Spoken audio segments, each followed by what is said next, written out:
సాయిరామ్. సాయి భక్తులందరికీ నమస్కారం అండి. అందరూ ఎలా ఉన్నారు ఫ్రెండ్స్? మన సాయినాథుని దయ వల్ల అందరూ బాగుండాలని మనస్ఫూర్తిగా కోరుకుంటూ ఈరోజు ఈ వీడియోనైతే స్టార్ట్ చేస్తున్నాను. ఇక ఈరోజు వీడియోలో బాబాగారు రోజులని ఒక చక్కటి సందేశాన్ని మనందరి కోసంగా తీసుకొచ్చారు. బాబాగారు ఏం చెప్తున్నారు అంటే, తల్లి నీ నాశనాన్ని కోరి ఈ ముగ్గురు ద్రోహులు ప్రయత్నిస్తున్నారమ్మా. సాక్ష్యాలతో సహా వారి పేర్లు బయట పెడతాను. వెంటనే విను, తెలుసుకొని వాళ్ళ చెంప పగలకొట్టు. జాగ్రత్త పడు, వెనకడుగు వేయకు అని బాబాగారు అయితే చెప్తున్నారండి. మరి బాబాగారు మనకేం చెప్పబోతున్నారో, అసలు ఆ ముగ్గురు వ్యక్తులు ఎవరు, ఆ ద్రోహులు ఎవరు, ఇలా అన్నీ కూడా స్వయంగా మన సాయి తండ్రి మాటల్లోనే విందామండి. బాబాగారు ఇదొక హెచ్చరికతో మన ముందుకైతే తీసుకొచ్చేశారు. కాబట్టి ఇక ఏమాత్రం అలక్ష్యం చేయకుండా బాబాగారు వాక్కు విందామా. బాబాగారు ఏం చెప్తున్నారు అంటే, తల్లి ఈ సందేశాన్ని అస్సలు వదులుకోవద్దమ్మా. ఈ ముగ్గురు ద్రోహులు నీ జీవితాన్ని, కుటుంబాన్ని చిన్నాభిన్నం చేస్తున్నారు, నాశనం చేయాలనుకుంటున్నారు. ఇది నీకోసం మాత్రమే. ఇదిగో ఇప్పుడు ఇది నువ్వు వింటున్నావంటే ఇది యాదృచ్ఛికం కాదు తల్లి, ఇది నీ సాయి ఆశీర్వాదమమ్మా. అవును, నీ సాయి ఈ సందేశాన్ని నీ ముందుకే తీసుకొచ్చేశారు. ఎందుకంటే ఇన్నాళ్ళు కూడా నీ కష్టాలకు కారణం ఎవరో అని తెలియక అదృష్టం నీ మీద అలిగిందని ఇబ్బంది పడ్డావు కదా. కానీ అసలు నిజం తెలిస్తే ఒక్క క్షణం కూడా నిశ్చింతగా ఉండవు. నీ 7 జన్మల శత్రువు ఎవరో ఇప్పుడే తేలిపోతుంది. విను, నీ జీవితాన్ని, నీ కుటుంబాన్ని, నీ సంతోషాన్ని నాశనం చేస్తున్న ఆ ముగ్గురు వ్యక్తులు ఎవరో సాక్ష్యాధారాలతో సహా బయటపడ్డారు. నువ్వు ప్రాణం కంటే ఎక్కువగా నమ్మే నీ సొంత వాళ్ళే, నీ రక్త సంబంధికులే నీ వెన్నులో కత్తి దించడానికి సిద్ధంగా ఉన్నారు. నీకు తెలియకుండానే మీ ఇంటి గడపపై ఒక భయంకరమైన మంత్ర తంత్రాల వల అల్లేసింది. అందుకే ఇది నువ్వు మాత్రమే ఒంటరిగా విను, ఎవ్వరితో పంచుకోకు. నేను చెప్పబోయే ఆ వ్యక్తుల పేర్లు వినగానే నువ్వు నోరెళ్ళబెడతావు. నీ కాళ్ళ కింద భూమి కంపిస్తుంది. ఎందుకు అప్పుల ఊబిలో కూరుకుపోయి ఉన్నావు? హాస్పిటల్ ఖర్చులు ఎందుకు పెరుగుతున్నాయి? నీ ఇంట్లో ఎప్పుడెందుకు గొడవలు జరుగుతున్నాయి? వీటన్నిటి వెనుక ఆ ముగ్గురు నమ్మక ద్రోహులు అసలు రంగు ఈరోజు నేను బయట పెడుతున్నాను. ఈ సందేశం నీ ముందుకు రావడం నీ సాయి సంకల్పం, సాయి ఆజ్ఞ. నీ జీవితాన్ని కాపాడడానికి నీ సాయి నీకు ఇచ్చిన వరం. ఈ వరాన్ని ఒక్కసారి వదులుకున్నావంటే మళ్ళీ రాదమ్మా. నీకు అస్సలు దక్కదు, అందదు కూడా. అందుకే అందినప్పుడు జాగ్రత్తగా విని జాగ్రత్త పడు. వాళ్ళెవరో తెలుసుకొని చెంప పగలగొట్టు. ఆ పేర్లు వినడానికి సిద్ధంగా ఉన్నావా? అయితే ఒక్కసారి నీ సాయి ఆశీస్సులు నీ మీద ఉండాలని మనస్ఫూర్తిగా నీ సాయిని తలుచుకొని ఓం సాయిరామ్ అని చెప్పి అనుకొని నా మాటలు విను. నీకు రక్షక కవచంలో నీ చుట్టూ ఎప్పుడు ఉంటాను. నీ శత్రువుల ఆట కట్టించే సమయం వచ్చేసింది. అందుకే చెబుతున్నాను, విను. నీ 7 జన్మల శత్రువు ఎవరో తేలిపోయింది. నీ చుట్టూ ఉన్న ఆ ముగ్గురు వ్యక్తులు రాత్రి పగలు తేడా లేకుండా నీకు వ్యతిరేకంగా ప్రయోగాలు చేస్తున్నారు. నీ ఇంటి గడపను కట్టేశారు.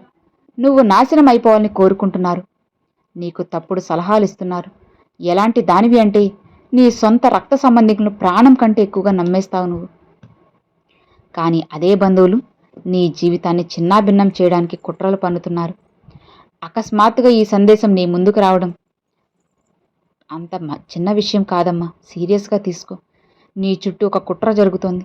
నిన్ను నాశనం చేయాలని ప్లాన్లు వేస్తున్నారు. అందుకే సమయం ఉండగానే నీ సాయి నీకు ఈ హెచ్చరికను పంపుతున్నారు. ఇకనైనా మేల్కో, నిన్ను నువ్వు కాపాడుకో. ఇది పూర్తిగా చూసి నీ చుట్టూ ఒక రక్షణ కవచాన్ని ఏర్పాటు చేసుకో. అప్పుడు ఆ శత్రువులే కాదు, వారి వెనుక ఉన్న శక్తులు కూడా నిన్ను ఏమీ తాకలేవు. గత కొంతకాలంగా చాలా ఇబ్బందులు పడుతున్నావు కదా. ఎటు చూసినా సమస్యలు నిన్ను చుట్టుముట్టేశాయి కదా. నీ డబ్బు ఎక్కడెక్కడో ఇరుక్కుపోవడం, సంపాదించినంత హాస్పిటల్ పాలు కావడం, అప్పులు రోజు రోజుకి పెరిగిపోవడం, వీటన్నీ గమనిస్తున్నావు కదా. ఏదో ఒకరోజు మంచి రోజు వస్తుందని ఎదురు చూస్తున్నావు. కానీ ఇక్కడ ఆ ముగ్గురు వ్యక్తులు కూడా, ఆ 2 వ్యక్తులు, ఒక స్త్రీ నీ జీవితంలో మంచి రోజును రానివ్వడం లేదు. ఇప్పుడు నీ సాయి హెచ్చరికను నిర్లక్ష్యం చేస్తే, ఆ వ్యక్తుల్ని తెలుసుకోలేకపోతే నువ్వు శత్రువుల ఆట కట్టించే చివరి అవకాశాన్ని చేజేతులారా విడుచుకున్నట్లే, నువ్వే పారేసుకున్నట్లు. ఆ మనుషులకు 2 ముఖాలున్నాయమ్మా. అందరి ముందు మంచివాళ్లా నటిస్తూ డ్రామా ఆడుతూ ఉన్నారు. మరి నువ్వు ఆ డ్రామా చూసి వాళ్ళని నమ్మేసి మురిసిపోతున్నావు. వాళ్ళ మాటలకి పడిపోతున్నావు. వాళ్ళకి అప్పులు ఇస్తున్నావు, వాళ్ళు చెప్పినట్లు వింటున్నావు, వాళ్ళని మనస్ఫూర్తిగా నమ్ముతున్నావు. కానీ అదే నువ్వు చేస్తున్న అతి పెద్ద పొరపాటు. వాళ్ళ అసలు ముఖం వెనుక నీ మీద తంత్రమంత్ర ప్రయోగాలు చేస్తూ ఉన్నారు. నీకు దిష్టి పెడుతున్నారు. అంతకంటే దారుణం, నీ ఇంటికి వచ్చి నీకు తెలియకుండా ఏవేవో వస్తువులు వేసి వెళ్తున్నారు కూడా. దీనివల్ల నీ ఎదుగుదల ఆగిపోవాలని, నీ ఇంట్లో చిచ్చు పెట్టాలని, దరిద్రం తాండవమాడాలని కోరుకుంటున్నారు. కాబట్టి జాగ్రత్తగా ఆలోచించు. నీ ఇంటికి వచ్చి వెళ్ళే ఆ వ్యక్తులు నీ ఎదుగుదలను ఆపడానికి ఎంతలా ప్రయత్నిస్తున్నారు. నీ ఇంట్లో అశాంతిని నింపాలని, దరిద్రాన్ని తీసుకురావాలని వారు ఎంత నీచానికి దిగజారిపోయారో తెలిస్తే ఆశ్చర్యపోతావు. అసలు ఇంతలా దిగజారడానికి నువ్వేం తప్పు చేశావు? వారితో నీకున్న శత్రుత్వం ఏంటి? గతంలో జరిగిన ఏవైనా గొడవలు పగతీర్చుకుంటున్నారా? లేక నీకు తెలియకుండా వారి మనసును ఏమైనా గాయపరిచావా? ఇక ఆ ఇద్దరు పురుషులు ఎవరు, ఆ స్త్రీ ఎవరు, ప్రతి విషయం కూడా ఈరోజు జాగ్రత్తగా చెబుతాను. పూసగుచ్చినట్లుగా వివరిస్తాను. ఇది తేలికగా తీసిపడేయకమ్మా, ఆఖరి వరకు విను. నేను చెప్పబోయే ఆ పేర్లు వినగానే నువ్వు షాక్ అవడమే కాదు, నువ్వు కాస్త బాధపడతావు. గుర్తుపెట్టుకో, ఇక్కడ ఎవరైనా కష్టపడి పైకొస్తున్నారంటే బయట వాళ్ళకంటే సొంత వాళ్ళే చూసి ఓర్చుకోలేరు. నీ నవ్వును చూసి ఏడ్చేవాళ్ళు, సంతోషాన్ని చూసి కుళ్ళుకునేవాళ్ళు నీ చుట్టూ బోలెడు మంది. అందుకే చెబుతున్నా, ఈ లోకంలో ప్రశాంతంగా బ్రతకాలంటే ఇలాంటి నమ్మక ద్రోహులకు దూరంగా ఉండాలి. నీ వెంటే ఉంటూ నిన్ను కాటేయాలని చూసి ఆ పాములను గుర్తించి ఏరి పారేయాలి. లేదంటే నువ్వు ఎప్పుడు ఏదైనా కొత్త పని మొదలుపెట్టినా వారు తప్పుడు సలహాలు ఇచ్చి నిన్ను వెనక్కి లాగుతారు. నువ్వు బాగుపడుతున్నావని తెలిస్తే చాలు, వారు చెడు చూపుతో నీ పన్ని చెడగొట్టేస్తారు. నాకు ఈ పని జరుగుతోంది, నాకు భార్యగా డబ్బు రాబోతోంది అని పొరపాటుని కూడా వారి దగ్గర అనకు. అలా అన్న మరుక్షణమే వారు ఏదో ఒక అడ్డంకి సృష్టించి అదృష్టాన్ని కట్టేస్తారు. నువ్వు కొంతకాలంగా ఎదుర్కొంటున్న ఆర్థిక ఇబ్బందులు, కుటుంబ కలహాలు, ఆరోగ్య సమస్యలు అన్నిటికీ కారణం ఈ ముగ్గురు వ్యక్తులే. ఆ ముగ్గురు ఎవరు, వారి పేర్లు అంటే ఏంటి అనేది చెబుతాను, వింటావా? ఇది తెలుసుకోవడం నీ బాధ్యత. ఇది చూడటం వల్లనే నువ్వు ఆ శత్రువులు పన్నే ఉచ్చు నుంచి బయటపడతావు. ఒకవేళ దీన్ని నువ్వు కూడా నిర్లక్ష్యం చేస్తే నీకు వచ్చిన ఈ చివరి అవకాశాన్ని కూడా నువ్వే వదులుకున్నట్లవుతుంది. ఆపై నీ ఇష్టం. ఈ సందేశాన్ని ఆఖరి వరకు విను. నీ శత్రువుల ఆట కట్టించు. అన్నిటికంటే ముందు ఈ సమాచారాన్ని పూర్తిగా విను. నీ మనసులోని బాధలు కూడా తొలగిపోతాయి. నీ మనసులో ఉన్న కష్టమంతా తొలగిపోతుంది. ఇక ఆ పేర్లు గుట్టు విప్పే సమయం ఆసన్నమైందమ్మా. నీ రక్తం పంచుకున్న వారే నీ బంధుత్వాన్ని మర్చిపోయి నిన్ను నిలువునా ముంచాలని చూస్తున్నారు. నువ్వు రాత్రి పగలు తేడా లేకుండా నీకు వ్యతిరేకంగా కుట్రలు పన్నుతూ నిన్ను నీ దారి నుండి తొలగించడానికి ప్రయత్నిస్తున్నారు. ఆ ముగ్గురు వ్యక్తుల పేర్లు వింటే నీ ఒళ్ళు జలధరిస్తుంది. నీకు తెలియకుండానే చెమట్లు పడతాయి. ఈ సందేశం సాదాసీదాది కాదు తల్లి.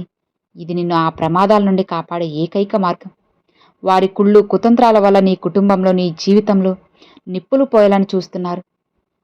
అందుకే ఆ వ్యక్తుల పేర్లు తెలుసుకోవడం చాలా అవసరం. ఈ సందేశం నీ ముందుకి రావడం వెనుక నీ సాయి ఇచ్చిన ఒక పెద్ద సంకేతం ఉంది. ఇన్నాళ్లుగా నీ జీవితానికి పడ్డ బ్రేకులు ఇప్పుడు మాయమవుతాయి. శత్రువుల పేడ విరగడై నీ కోరికలు కలలు నెరవేరే సువర్ణకాలం మొదలైంది. ఇది తెలుసుకోవాలమ్మా. లేదంటే చేతికి దొరికిన అదృష్టాన్ని జార విడుచుకున్న దాని అవుతావు. ఎందుకంటే ఇప్పుడు నీ పరిస్థితి అంత బాలేదు. దానివల్లే నీ రహస్య శత్రువులు ఇప్పుడు బాగా బలం పుంజుకున్నారు. అందుకే గత కొంతకాలంగా అన్ని వైపుల నుండి సమస్యలు ఎదురవుతున్నాయి. కుటుంబంలో గొడవలు, డబ్బు సమస్యలు నిన్ను చుట్టుముట్టాయి. కంగారు పడకు, వీటన్నిటికీ కూడా నీ సాయి పరిష్కారం చూపుతాను. మొదటిగా నీ కష్టకాలంలో నీ పక్కన లేని వ్యక్తిని వదిలేసే. నువ్వు ఎప్పుడూ చేసే తప్పు ఏంటో తెలుసా? నీకు చెడు చేసే మనిషిని ప్రాణం కంటే ఎక్కువగా నమ్ముతావు. నిన్ను నిజంగా ప్రేమించే మనిషిని చిన్నచూపు చూస్తావు. ఈ లోకంలో అందరూ నీ బాగు కోరుకోరు. నీ శత్రువులు నీ ముందే తీయని మాటలు చెబుతూ వెనుక గోతులు తీస్తారు. అందుకే నిన్ను హెచ్చరిస్తూ ఉన్నా, తప్పు దారిలో వెళ్తుంటే ఆ మనిషిని మాత్రమే నువ్వు నమ్ము. నువ్వు తప్పు చేస్తున్నా సరే నీ మాటలకి తాళం వేస్తూ భజన చేసేవారు శత్రువుల కంటే ప్రమాదకరం. వాళ్లతో బంధాన్ని తెంచుకో. ఇలా చూడు బిడ్డా, నువ్వు ఏ తప్పు చేసినా సరే నిన్ను సమర్థిస్తూ నీ ముఖం మీద పొగిడేవాడు ఎప్పటికీ కూడా నీ వాడు కాదు. అలాంటి మనుషులు నిన్ను మెల్లగా తప్పుదారిలోకి నెట్టేస్తారు. అందుకే నీ ప్రతి మాటకి హా అంటూ తాళం వేస్తూ నిన్ను తప్పు మార్గంలోకి మళ్లించే వ్యక్తులతో ఇప్పుడే బంధాన్ని తెంచేసుకో. ఆ ముగ్గురు వ్యక్తుల పేర్లు బయటపడ్డాయి కదా, వాటిలో ఒక్కొక్కటిగా నీకు వివరిస్తాను. కానీ ఆ పేర్లు చెప్పే ముందు ఒక హెచ్చరికమ్మా. నీ 7 జన్మల శత్రువు గుట్టు నా చేతిలో ఉంది. ఇక్కడ నువ్వు చేసే చిన్న పొరపాటు నిన్ను మేలుకోలేని దెబ్బతీస్తుంది. నువ్వు కాస్త అప్రమత్తంగా లేకపోతే నీ దరిదాపుల్లో కూడా రావాల్సిన అదృష్టం చేజారిపోతుంది. ఇప్పుడు నేను చెప్పబోయే ప్రతి విషయం నీకు సాక్ష్యాధారాలతో సహా చూపిస్తాను. అందుకే ఏమాత్రం కూడా నిర్లక్ష్యం చేయకుండా చివరి వరకు విను తల్లి. నీ జీవితంలో నువ్వు ఏదైనా సాధించాలని అనుకుంటున్నావా? అయితే మొదటిది ఏంటంటే, నువ్వు వేసే ప్లాన్లని విజయాలని ఎవ్వరికీ తెలియకుండా రహస్యంగా ఉంచు. నువ్వు ఏం చేయబోతున్నావు, నీ తదుపరి అడుగు ఏంటి, నీ శత్రువులకి తెలిస్తే వారు నీ పని అక్కడికక్కడే నాశనం చేస్తారు. ఫలితంగా నువ్వు అనుకున్న గమ్యానికి దూరం అయిపోతావు. మరో ముఖ్యమైన తప్పు, ఎదుటి వారి దగ్గర ఉన్న పెద్ద కారును చూసో బంగ్లాను చూసో కుమిలిపోవడం.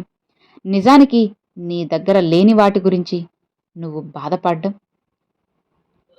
అది తప్పు కదమ్మా. నీ సాయి ఇచ్చిన అద్భుతమైన విషయాలను పట్టించుకోవడం మర్చిపోయా. దీనికి తోడు చుట్టూ ఉన్న కొందరు మనుషులు నీ జీవితంలో ఏముంది, ఇలాంటి బ్రతుకు కూడా ఒక బ్రతికేనా అంటూ నిన్ను రెచ్చగొడుతున్నారు. మానసికంగా నిన్ను కృంగదీసి నీ జీవితానికి నిన్ను దూరం చేయడమే వారి అసలు ఉద్దేశం. సంతోషం లేకుండా చేయడమే అసలు ఉద్దేశం. ఇలాంటి నెగిటివ్ మనుషుల పట్ల చాలా జాగ్రత్తగా చురుకుగా ఉండు. నీ చుట్టూ ఉన్న కొందరు మనుషులు నిన్ను ఎలా తప్పుదోవ పట్టిస్తున్నారో గమనించు. నువ్వు ఏదైనా పెద్దది చేయాలి, ఈ జీతం చాలదు అంటూ ఆశలు రేకెత్తించి నిన్ను ఉన్నదారి నుంచి తప్పించడానికి, నీ పని చెడగొట్టడానికి ప్రయత్నిస్తారు. ఇలాంటి నెగిటివ్ మనుషుల పట్ల నువ్వు అప్రమత్తంగా ఉండాలి. ముఖ్యంగా నువ్వు ఏదైనా కొత్త పని లేదా ఒక మంచి ప్రాజెక్ట్ మొదలు పెట్టాలనుకున్నప్పుడు మీరు వచ్చి వద్దు, ఈ పనిలో రూపాయి కూడా లాభం లేదు అని తెలిసిన వాళ్ళు కూడా చాలామంది ఇందులో నష్టపోయారని భయపెడతారు. వారి మాటలు నమ్మి నువ్వు వెనక్కి తగ్గితే నీ చేతికి అందాల్సిన అద్భుతమైన అవకాశం చేజారిపోతుంది. ఒక్కటి గుర్తుపెట్టుకో, నీ ఎదుగుదలకు అడ్డుపడుతూ ప్రతి విషయంలో నిన్ను నిరుత్సాహపరిచేవారు ఖచ్చితంగా నీ మీద అసూయపడేవారే. నువ్వు ఎక్కడ బాగుపడతావో, ఎక్కడ ముందుకు వెళ్తావో అన్న భయంతోనే వారు నిన్ను తప్పుడు సలహాలు ఇస్తూ అయోమయంలో పడేస్తారు. ప్రస్తుతం ఇప్పుడు నీ విధి రాతలు ఎలా ఉంది అంటే, కొంచెం పరిస్థితులు బాగాలేని కారణంగా ఈ ముగ్గురు ఆటలు సాగుతున్నాయి. అంటే ఈ ముగ్గురు ద్రోహుల పేర్లు విన్నావంటే గుండె ఆగిపోయినంత పనవుతుంది, ఒళ్ళు వణికిపోతుంది. అవునమ్మా, వారు నీకు అంతటి అత్యంత సన్నిహితులు. నమ్మక ద్రోహం ఎప్పుడు మనవాళ్ల నుంచే మొదలవుతుంది అని తెలుసుకో. నువ్వు గనుక ఇప్పుడు జాగ్రత్త పడకపోతే రేపు వాళ్ళు చేసే కుట్రల వల్ల నీ ఇంటి గడప బంధించబడుతుంది. మంత్రతంత్ర ప్రయోగాలతో నీ ఆరోగ్యం చెడిపోతుంది. సంపాదనంతా హాస్పిటల్ పాలవుతుంది. నేను ఒకప్పుడు ఎలా ఉండేవాణ్ణి, ఇప్పుడు ఎలా అయిపోయాను అని నువ్వు బాధపడే పరిస్థితి రాకముందే మేల్కో. ఆ ముగ్గురిలో మొదటి వ్యక్తి, ఆ వ్యక్తి నీ సొంత బంధువు. నీ ఇంటికి తరచూ వస్తూ పోతూ ఉంటారు. ఆ వ్యక్తి నీ జీవితానికి ఇతను ఒక మచ్చలాంటివాడు. ఇతన్ని అడిగి ఏ పని చేసినా అది ఎప్పటికీ పూర్తి కాదు. ఇతని ముందు నీ గొప్పలు చెప్పుకుంటే దిష్టి తగులుతుంది. ఇతని వయసు 30 నుంచి 40 ఏళ్ల మధ్య వయసు ఉండే వ్యక్తి. ఒక బంధువి, నీ పాలిట పెద్ద శత్రువు. ఇతనికి నువ్వు ఎంత దూరంగా ఉంటే నీ జీవితంలో అంత ఎత్తుకి ఎదుగుతావమ్మా. గుర్తుపెట్టుకో, ఈ వ్యక్తి నెగటివ్ ఎనర్జీతో నిండిపోయి ఉన్నాడు. అతని చూపు కానీ, ఆలోచనలు కానీ, అతని మాట కానీ నీ బాగు కోరుకోదు. ఆ వ్యక్తి మనసులో నీపై ఉన్న అసూయ ఎంతలా ఉంది అంటే, నువ్వు అతని దగ్గర ఏదైనా మంచి విషయం చెప్తే చాలు దానికి దిష్టి తగిలి ఆ పని చెడిపోతుంది. నువ్వే గమనించు. కావాలంటే ఆ వ్యక్తికి ఎంత దూరంగా ఉంటే నీ జీవితం అంత ముందుకు వెళ్తుంది. ఇది విధి ఆట. ఇప్పుడు నేను చెబుతుంది నిజం. దీన్ని నువ్వు నమ్మటం లేదా నిర్లక్ష్యం చేయడం ఇక నీ చేతుల్లోనే ఉంది. ప్రశాంతంగా ఆలోచించు. అలా ఎవరికైతే నీ పనులు చెప్పగానే పనులు ఆగిపోతున్నాయో, ఆటంకాలు ఎదురవుతున్నాయో, బాగా సాగుతుంది జరుగుతుంది అన్న క్షణంలో అక్కడికక్కడే పడిపోతుంది. ఆ వ్యక్తి ఈ వ్యక్తి. ఇప్పటికీ ఆ వ్యక్తి ఎవరు అని నీ మనసులో మెదిలే ఉంటుంది కదా, ఆ వ్యక్తి. ఇక రెండవ వ్యక్తి విషయానికి వస్తే, స్త్రీ గురించి చెప్పాలి. సాధారణంగా స్త్రీని దేవతగా భావిస్తావు, పూజించాలి. కానీ అదే స్త్రీ మనసులో కపట స్వార్థ క్రూరత్వం నిండిపోతే ఆమెను పిశాచి కంటే భయంకరంగా మారుతుంది. అలాంటి ఒక మహిళ నుంచి నీకు ఇప్పుడు ప్రమాదం. ఈ మహిళ నీ కుటుంబంలో, నీ వ్యాపారంలో చిచ్చు పెట్టడానికి సిద్ధంగా ఉంది.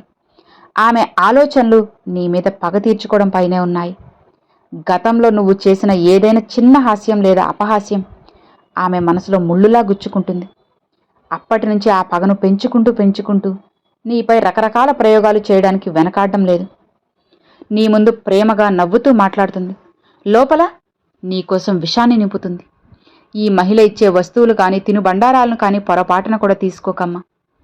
నువ్వు ఆమెతో దూరం పాటిస్తే ఆమె పన్నే కుతంత్రాలన్నీ విఫలమవుతాయి. ఆమె చేసిన ఎత్తుగడలన్నీ చిత్తయిపోతాయి. ఆ స్త్రీ ఎవరు అనేది ఇప్పుడే నీకు అర్థమైపోతుంది. నువ్వు సరదాగానో, హాస్యంగానో, అపహాస్యంగానో ఏదో అందరూ కలిసినప్పుడు ఏదో ఒక మాట ఎవరినన్నావు, వాళ్ళు ఎవరినో అన్నావో ఒక్కసారి ఆలోచించు. ఇక మూడో వ్యక్తి గురించి చెప్పే నిజం నీ గుండెను పిండేస్తుంది. ఎందుకంటే ఇతను ఎవరో కాదు, నీ ప్రాణ స్నేహితుడు. మీ ఇద్దరి మధ్య బంధం ఈనాటిది కాదు, ఎన్నో ఏళ్ల నాటిది. అతనితో నీకున్నది స్నేహం కాదు, ఒక రకంగా చెప్పాలంటే ఇంటి మనిషితో సమానమైన సంబంధం. కానీ కాలక్రమమైన ఆ పవిత్రమైన స్నేహానికి గ్రహణం పట్టింది. అందుకే మీ ఇద్దరి మధ్య మనస్పర్ధలు. చక్కగా ఉన్నట్టే ఉంటారు. ఆ వ్యక్తి నీ ముందేమో స్నేహితుల్లా నటిస్తారు, కానీ లోపల నీ శత్రువులతో చేతులు కలిపారు. నీ వ్యక్తిగత విషయాలు, నీ రహస్యాలు, నీ వ్యాపార మంత్రాంగాలు అన్నీ కూడా నీ శత్రువుకి చేరవేస్తున్నాడు. ఇతను 2 నాలుకల మనిషి. ఎప్పటికీ ఎవ్వరికీ కూడా నమ్మకస్తుడు కాలేడు. అందుకే నీ జీవితంలో ఈ స్నేహితుడు ఎవరైతే ఉన్నాడో ఆ స్నేహితుడిని ఇప్పుడే నువ్వు గుర్తించు. ఇప్పుడే అతనికి దూరంగా ఉండు. ఎందుకంటే నీ 7 జన్మల శత్రువుల జాబితాలో ఇతనే మూడో వ్యక్తి. ఈ వ్యక్తిలో నెగిటివ్ ఎనర్జీ చాలా ఎక్కువగా ఉంది. ఈ వ్యక్తితో నువ్వు ఎంత ఎక్కువ కాలం గడిపితే నీ ఆలోచనలు అంతలా పాడైపోతాయి. జాగ్రత్త. నీలో ఉన్న ధైర్యాన్ని, ఏదైనా సాధించాలని పట్టుదలని కూడా ఇతను మెల్లమెల్లగా చంపేస్తాడు. అందుకే ఇతని విషయంలో జాగ్రత్తగా ఉండమ్మా. నీ జీవితాన్ని నాశనం చేయాలని కంకణం కట్టుకున్న 3 రహస్య శత్రువుల గుట్టు ఇది. ఈరోజు మొత్తం కూడా నీకు వివరించి చెప్పాను కదా. ఇక విన్నాక కూడా నువ్వు జాగ్రత్త పడకపోతే ఆ తరువాత నీ సాయి కూడా నిన్ను కాపాడలేరు. ఆ 3 వ్యక్తులను తెలుసుకున్నావు కదా, జాగ్రత్త పడు. నీ గడపను కూడా వాళ్ళని తొక్కనివ్వకు. అర్థమైందా? ఇక నిశ్చింతగా ఉండు అని బాబాగారితో చెప్తున్నారండి. సో విన్నారు కదండి, ఈరోజు బాబాగారు పంపించిన ఈ మంచి సందేశం మీ అందరికి నచ్చింది అని అనుకుంటున్నాను. నచ్చితే ఒక చిన్న లైక్ చేయండి, మరికొంతమంది సాయి భక్తులకు షేర్ చేయండి. ఫస్ట్గా మన ఛానల్ని చూసేవాళ్ళు సబ్స్క్రైబ్ చేసి సపోర్ట్ చేయండి ఫ్రెండ్స్. Thanks for watching. ఓం సాయిరామ్.